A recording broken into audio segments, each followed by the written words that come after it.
Bonjour à tous. C'est toujours un challenge d'intervenir en tant que dernier intervenant avant les conclusions. J'espère que vous aurez le courage de m'écouter jusqu'au bout. Alors tout d'abord, quelques mots rapides sur Myria, que vous connaissez sans doute. Donc le Centre fédéral Migration, nous sommes un organisme public indépendant fédéral avec 3 missions. Donc outre nos missions de veiller au respect des droits fondamentaux des étrangers, d'informer sur la nature et l'ampleur des flux migratoires, nous avons aussi la mission légale de stimuler la lutte contre la traite et le trafic des êtres humains.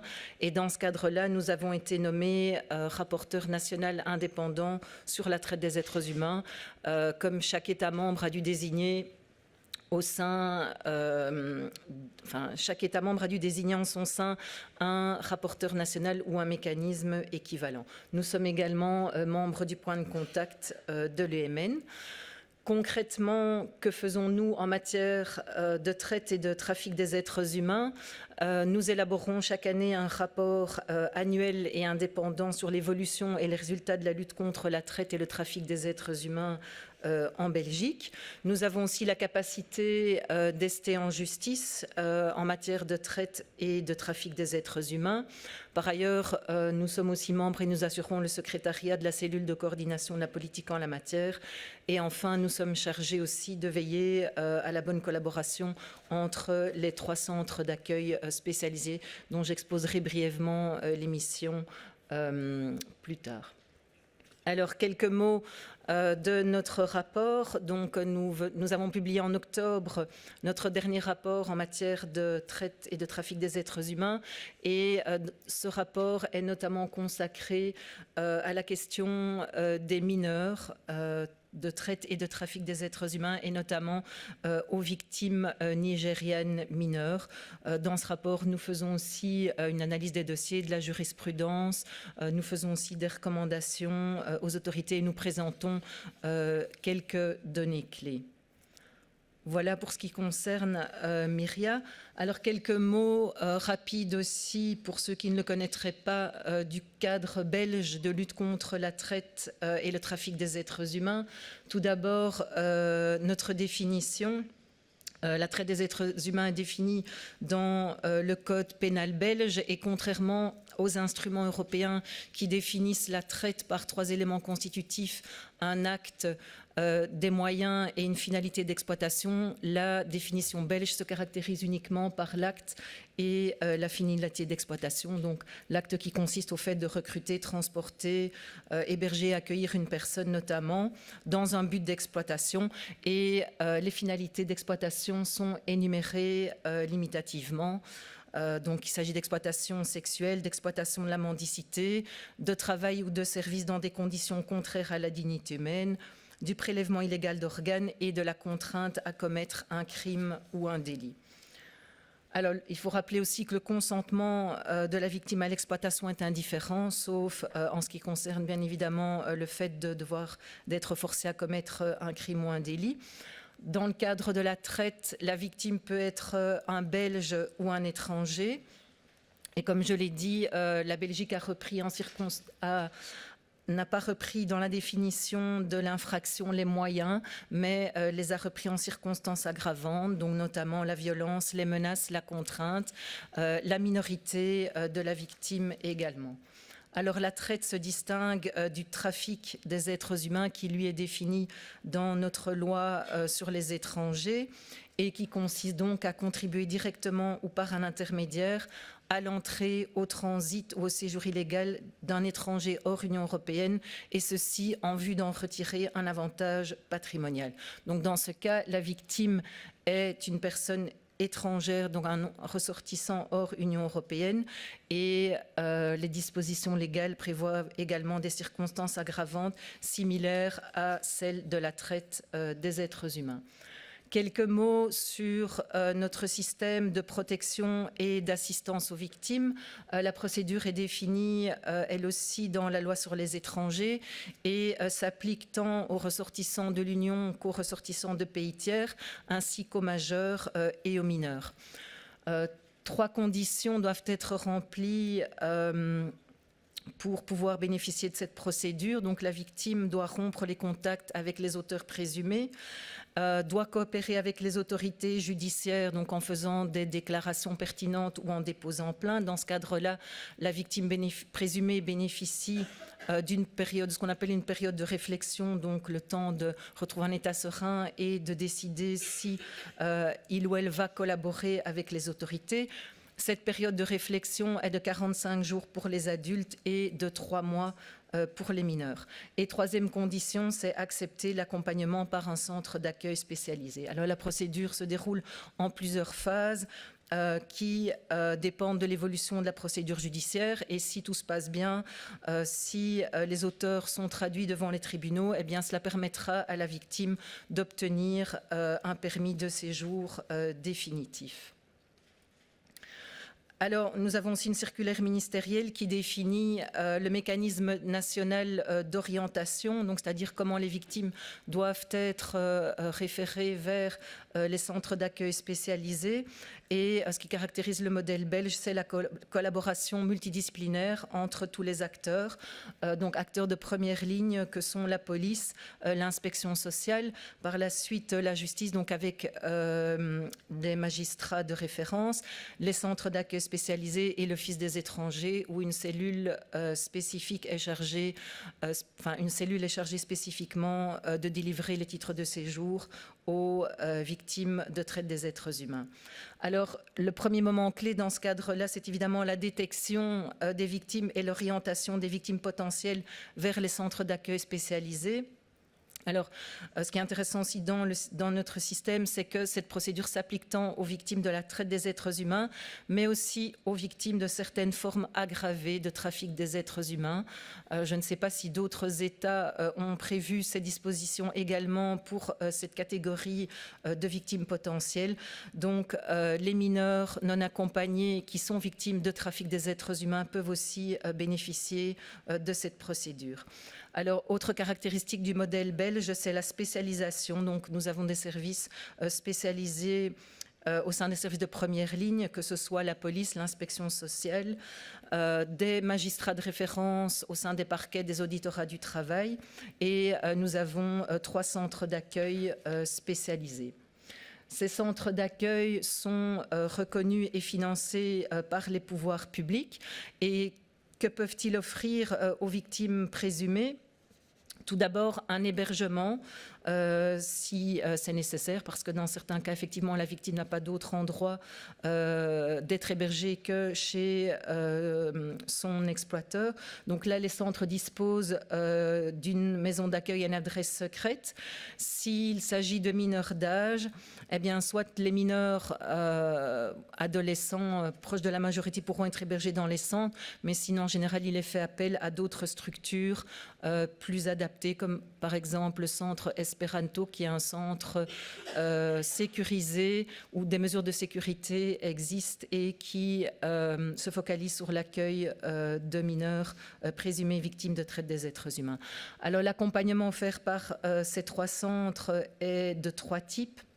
Tout d'abord, un accompagnement psychosocial et médical qui vise à aider la victime à développer un projet de vie en Belgique si elle le souhaite, donc en l'aidant à s'inscrire à des cours de langue, en l'aidant à rechercher un emploi, ou bien si elle souhaite retourner dans son pays d'origine, à prendre contact et organiser son retour via des organisations, par exemple, comme l'OIM. Deuxième volet de l'accompagnement, c'est le volet juridique, puisque, comme je l'ai dit, la procédure est étroitement liée à la procédure judiciaire et pénale à l'encontre des auteurs. Dans ce cadre-là, il est très important que la victime présumée puisse recevoir une information adéquate, puisse se voir proposer l'assistance d'un avocat pour se voir représenter dans la procédure et se voir offrir la possibilité d'obtenir une indemnisation. Et troisième volet, le volet administratif qui consiste essentiellement en la demande de permis de séjour à l'Office des étrangers. S'il s'agit de mineurs d'âge, bien sûr, les centres vont collaborer avec le centre qui héberge le jeune, et j'ai oublié de le mentionner aussi, avec le tuteur s'il s'agit d'un mineur étranger non accompagné. Alors, les 3 centres d'accueil, il y en a un à Bruxelles, Pagassa, un à Vers-Payoc, et le troisième qui est situé à Liège, Suria. J'en viens maintenant à vous présenter les profils des victimes mineures de traite et de trafic des êtres humains. Donc, dans le cadre du dernier rapport, nous avons essayé de faire une typologie de ces profils sur base des dossiers dans lesquels nous sommes partie civile, de la littérature et des entretiens que nous avons pu avoir avec différents acteurs. Tout d'abord, en ce qui concerne les victimes mineures de la traite des êtres humains, première finalité d'exploitation, l'exploitation sexuelle. Dans cette catégorie, on retrouve les jeunes nigérianes voilà, qui ne rentrent peut-être pas dans certains cas dans les conditions de l'asile, mais qui, pour une grande partie, sont victimes qui peuvent être des victimes de traite des êtres humains, et ce sont elles qui constituent le principal groupe de mineurs étrangers non accompagnés en dehors de l'Union européenne. Ces mineurs-là ne sont pas seulement exploités sexuellement, mais sont aussi victimes d'abord de trafic d'êtres humains, dans le cadre duquel elles ont survécu à une route migratoire extrêmement dangereuse en traversant la Méditerranée. Et je donnerai par la suite l'exemple d'un récit d'une de ces victimes. Deuxième catégorie, il s'agit des victimes de l'Overboys des pays de l'Union européenne et des Balkans. Donc, ce profil englobe les victimes mineures étrangères qui ont été recrutées par le biais de techniques de séduction, par ce qu'on appelle donc un loverboy, en vue de leur exploitation sexuelle. Généralement, les mineurs sont recrutés dans leur pays d'origine, mais aussi et parfois en Belgique. Troisième catégorie, il s'agit des victimes belges, de ce qu'on appelle donc les loverboys. Ce profil a trait à des mineurs d'âge belges, donc exploités sexuellement par ceux-ci, par les loverboys. Donc, il s'agit généralement de jeunes filles vulnérables qui se sont échappées d'institutions de jeunesse et qui sont recrutées via Facebook. Elles ne sont pas facilement perçues comme des victimes de traite des êtres humains par différents intervenants et ne se considèrent généralement également pas elles-mêmes comme victimes. Alors, enfin, quatrième catégorie, les victimes mineures de la prostitution de pays de l'Union européenne qui sont recrutées par le biais d'une offre de travail. Alors, on a pu observer que quelques victimes européennes mineures sont attirées pour un emploi comme mannequins, hôtesses ou aides ménagères et se retrouvent ensuite dans la prostitution. Enfin, nous avons aussi mis dans cette catégorie les victimes de mariage précoce, mais on aurait pu aussi les classer dans l'exploitation économique. Donc, les mariages précoces qui sont une méthode de recrutement pour l'exploitation sexuelle ou l'exploitation dans la mendicité ou comme travailleuse domestique et qu'on retrouve essentiellement dans la communauté rome. Deuxième finalité d'exploitation, l'exploitation économique. Là, on constate que peu de victimes sont détectées. Et là, nous avons subdivisé ce profil en deux catégories. Tout d'abord, les mineurs étrangers non accompagnés qui peuvent se retrouver dans une activité comme travailleurs domestiques, mais aussi dans le commerce ambulant, l'horeca ou le commerce de détail.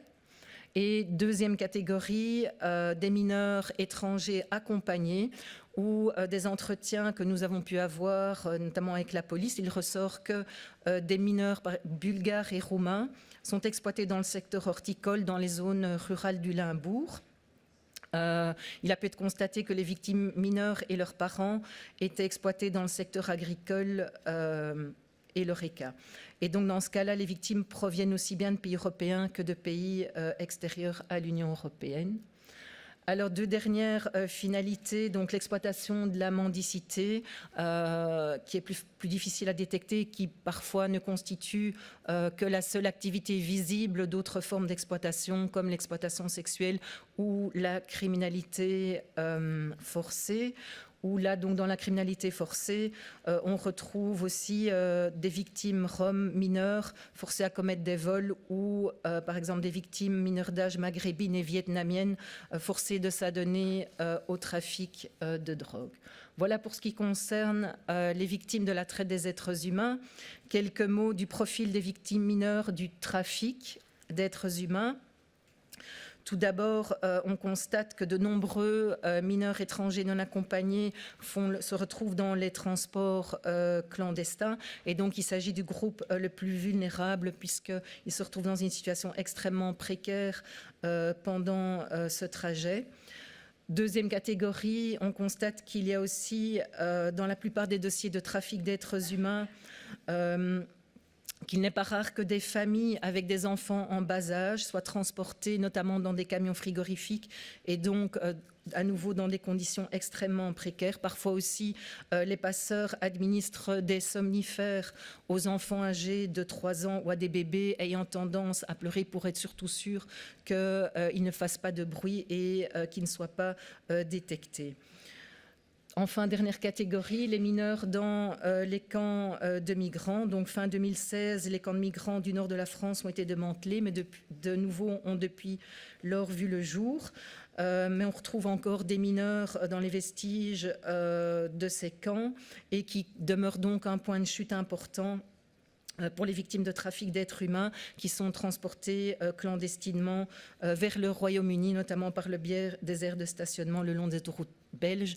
Et là aussi, on assiste à un changement dans les routes migratoires, puisque maintenant, de plus en plus, les routes du trafic se déplacent par la Wallonie. Et ces camps de migrants sont parfois gérés par des passeurs. Alors, dans le cadre du rapport, nous avons fait aussi plusieurs constats et formulé des recommandations concernant les mineurs victimes de traite des êtres humains. Premier constat, c'était sur base aussi notamment de certains chiffres interpellants, parce que par exemple en 2017, plus de 3000 mineurs étrangers non accompagnés ont été signalés au service des tutelles belges, donc qui dépend du ministère de la Justice. Pour cette même année, 1364 nouvelles tutelles ont démarré. Or, pour cette même année, il n'y a eu que 5 mineurs qui sont entrés dans la procédure spécifique pour victimes de traite des êtres humains. Alors, comme je l'ai dit, ces chiffres sont assez interpellants et dans le cadre du rapport, nous mettons en avant plusieurs difficultés. Donc, la première, la détection des mineurs présumés victimes de traite afin de les faire bénéficier des mesures de protection existantes.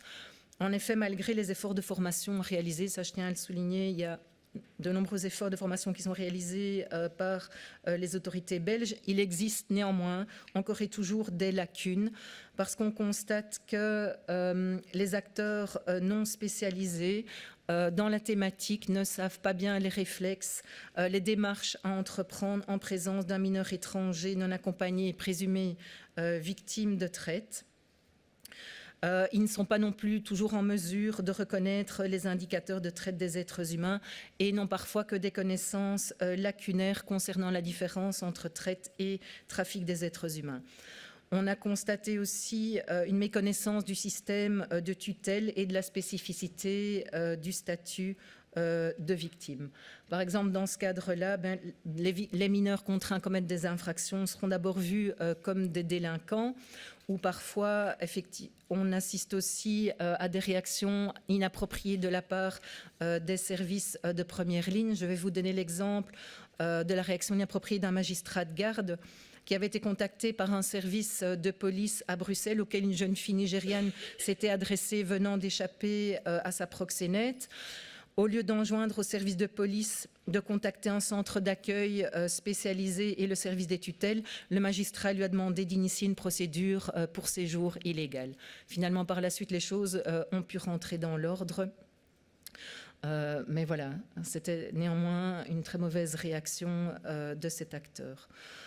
Deuxième difficulté, c'est le signalement au service des tutelles. Donc, s'il s'agit d'un mineur étranger non accompagné, il doit être signalé au service des tutelles et à l'Office des étrangers via une fiche de signalement standard qui contient une rubrique spécifique indiquant si le mineur est présumé victime de traite ou de trafic.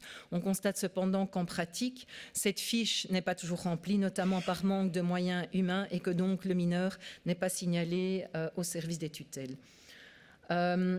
Se pose aussi la question de la mise en question de l'âge, mais j'y reviendrai quand je parlerai des victimes nigérianes. Donc, notre première recommandation du rapport était la nécessité de poursuivre et d'intensifier les formations des acteurs de première ligne, magistrats, tuteurs, mais aussi services d'aide à la jeunesse. Deuxième constat, c'est concernant la procédure qui concerne les victimes. Comme je vous l'ai expliqué, cette procédure est conditionnée à la collaboration avec la justice et s'applique presque de la même manière aux majeurs qu'aux mineurs, même si la loi précise que durant la procédure, il faut tenir compte de l'intérêt supérieur de l'enfant. Alors, la Belgique a été récemment évaluée par le GRETA, le groupe d'experts du Conseil de l'Europe qui est chargé d'évaluer l'application de la Convention anti-traite dans chaque État membre. Et le GRETA s'est penché notamment sur la question des mineurs, a souligné les efforts faits par la Belgique en matière de lutte contre la traite, mais qu'il y avait encore de nombreux efforts à faire au niveau de la protection des mineurs, et notamment que ceux-ci devraient bénéficier d'un titre de séjour sur la base de leur intérêt supérieur et non sur celle de sa volonté ou capacité de coopérer avec les autorités judiciaires. Donc voilà, donc dans ce cadre-là, nous proposons de mettre en place un groupe d'experts indépendants qui serait chargé de formuler des propositions concrètes en vue de remédier aux problèmes de détection, d'accueil et de séjour des victimes mineures. Enfin, troisième aspect, c'est la nécessité pour le jeune de bénéficier d'un accueil adapté et sûr. Je vous ai mentionné le centre Esperanto, qui est un centre sécurisé où, dans un premier temps, les mineurs qui sont hébergés, par exemple, ne peuvent pas bénéficier de GSM en intramuros, ceci afin de couper tout contact avec les auteurs présumés. Également, lors du premier mois, ils doivent être accompagnés lors de leur sortie. Or, ce centre n'est pas reconnu officiellement comme centre d'accueil spécialisé, donc ne fait pas officiellement partie en tant que tel du mécanisme national d'orientation. Donc, nous plaidons pour qu'il soit intégré pleinement dans ce mécanisme et également pour que des initiatives visant à créer d'autres structures semblables soient encouragées. Il y a des initiatives qui existent et nous espérons qu'elles pourront un jour aboutir. Voilà, un petit focus pour terminer sur les mineurs nigériennes.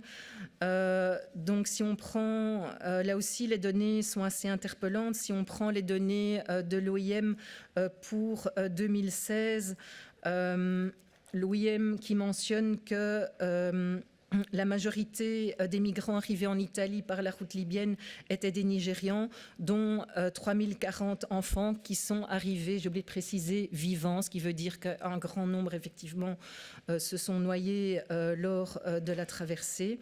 Pour cette même année, seuls 20 mineurs étrangers non accompagnés nigérians ont été signalés au service des tutelles belges et 4 nouvelles mineurs d'âge nigérianes ont été prises en charge par les centres d'accueil spécialisés sur 25 victimes nigérianes. Je pense que les Nigérians étaient la première nationalité de victimes traite prise en charge par les centres d'accueil en 2016 et je pense que c'est toujours la première nationalité en 2017. Un exemple de cas concret qui est tiré donc d'une audition d'une victime nigériane donc de 16 ans qui a intégré le statut de victime. Donc en mai 2015, cette jeune Nigériane a voulu du haut de ses 16 ans rejoindre l'Europe pour y travailler. Elle a été recrutée par un membre de sa famille éloigné donc en 2015 sous la fausse promesse d'un emploi comme gardienne d'enfants. Alors, à son départ, elle a dû subir un rituel vaudou et couper tout contact avec ses parents. En quoi consiste ce rituel vaudou ? Eh bien, on va prélever des poils pubiens, des ongles, faire toute une cérémonie au cours de laquelle la jeune fille doit faire plusieurs promesses qui sont destinées à la protéger contre la malédiction. Et aussi, si elle ne respecte pas ces promesses, elle risque, elle et sa famille, de subir des menaces de mort. Quelles sont ces promesses ? Eh bien, rembourser sa dette de voyage qui peut s'élever à un montant qui va jusqu'à 35 000 €. Ne surtout pas déposer plainte à la police une fois qu'elle est dans le pays de destination et ne pas fuir sa madame, puisque dans les réseaux nigérians, ce sont des proxénètes femmes essentiellement. Alors, Après un périple de 7 jours en bus, elle est arrivée en Libye, où elle a séjourné 2 semaines dans une safe house. Et au terme de ces 2 semaines, elle a été transférée avec une autre victime du même réseau dans un camp près de la mer, où là, elle a dû attendre quelque temps parce qu'il fallait qu'il y ait suffisamment de candidats pour la traverser. Au moment d'embarquer, une personne a fait du bruit et pensant que c'était elle, l'un des passeurs l'a frappée au ventre. Et à titre de punition, sa traversée a été reportée. Elle a finalement pu effectuer la traversée une semaine plus tard, traversée qui a duré 3 jours, avec pas moins de 100 personnes sur un canot pneumatique qui a éclaté et qui a coulé. Elle a, comme d'autres victimes nigérianes dans d'autres dossiers similaires, ces récits sont légion. Elle a été sauvée par les gardes-côtes italiens et en Italie, elle a séjourné 3 mois dans un camp de migrants avant de recevoir l'ordre téléphonique de sa maman de quitter le camp et de rejoindre la ville de Pescara, où elle a séjourné pendant 3 mois et a vu également d'autres victimes passer pour d'autres madames dans ce camp. Donc, elle a été régulièrement violée pendant son séjour en Italie afin d'être familiarisée avec la prostitution. Et le fils de sa maman lui a alors fourni de faux documents pour qu'elle puisse poursuivre son périple. Une fois en Belgique, elle a été mise sur le trottoir à Anvers. Elle subissait régulièrement des violences physiques où elle était frappée avec une boucle de ceinture si elle ne ramenait pas assez d'argent. Finalement, peu avant la fin de l'année 2015, elle a réussi à s'enfuir, a vécu 4 jours dans la rue avant d'être recueillie par un citoyen. Elle a finalement été mise en contact via une autre victime mineure qu'elle avait rencontrée avec PAIOG, donc l'une des associations spécialisées situées à Anvers, et elle a pu être accompagnée par un autre centre d'accueil, Pagassa. Voilà pour le récit de ces jeunes nigérianes, mais je vous dis c'est un des récits, mais on en trouve d'autres similaires. Et donc, pour terminer, voilà, la sensibilisation de la police et des magistrats à la position vulnérable spécifique de ce groupe de victimes est également une des recommandations que nous formulons dans ce rapport, puisqu'on constate que la détection de ces mineurs est ici aussi problématique.